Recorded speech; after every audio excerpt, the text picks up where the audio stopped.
hujan turun. Bahagian 3.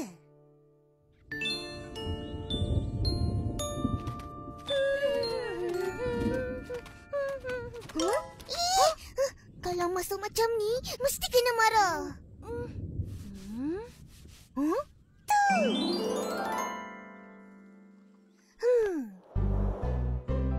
Kita angkat kain baju tu untuk akak.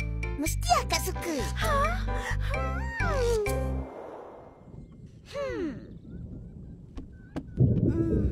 Dah gelap ni. Kena angkat baju cepat. Akak, kita orang dah ambil semua kain baju kat jemuran. Terima kasih. Baiknya adik-adik akak.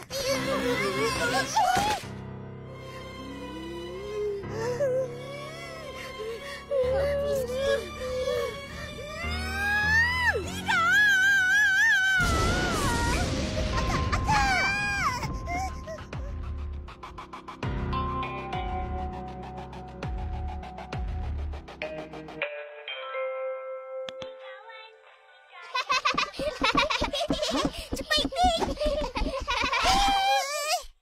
Nak pergi mana? Main. Dah tu main. Nanti kena hujan, korang demam. Betul sangat, Opah. Tiap-tiap kali balik, baju kotor dah basah kuyup. Jadi hari ni, korang duduk rumah, jaga kain jemuran. Kalau hujan, cepat-cepat ambil. Akak nak keluar. Alah, kenapa kita orang? Opah kan ada. Siapa yang buat akak kena cuci balik semua baju semalam? Kita orang. Tahu tak apa?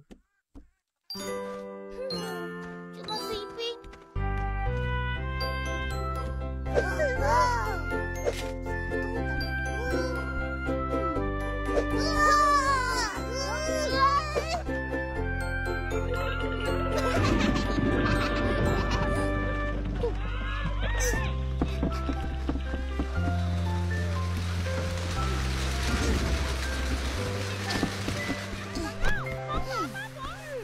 Kain dah ambil? Mestilah dah. Akak engkau tak balik lagi? Belum.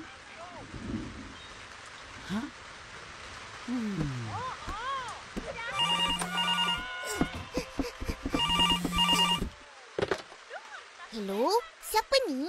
Akak lah. Akak, Upin ni. Upin, bagi tahu Opah, akak balik lambat sikit. Hujan lebat. Lupa nak bawa payung. Akak kat mana? Kat kedai rujak tepi jalan ni. Upin pergi ambil akak. Nak? Tak payah. Ipin, akak terlupa bawa payung. Dia tak dapat balik. Sianya. Mari kita pergi ambil dia. Mesti dia dah haru kan? Jom.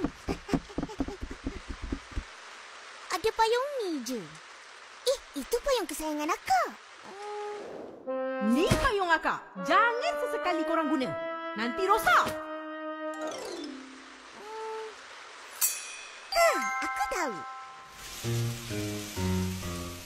Lompat si kakak, lompat, lompat. Lompatlah tinggi, tinggi, tinggi.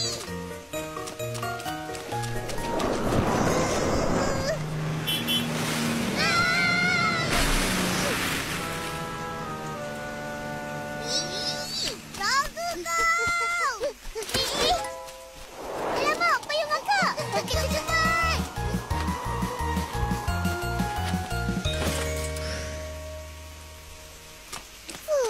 Nasib baik dapat.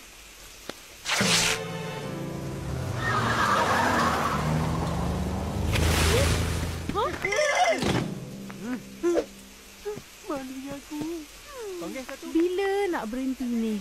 Makin lebat pula. Kak! Korang datang nak ambil akak? Kan akak dah kata tak payah. Tapi kita orang risaukan akak. Kita orang kan adik yang baik. Kan Ipin? Betul-betul.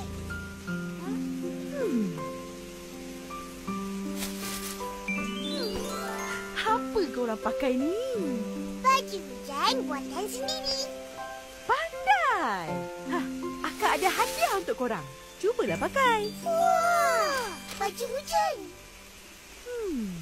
Cepat-cepat. Ngam-ngam badan korang. Terima kasih. Sayang akak. Sama-sama. Jom balik.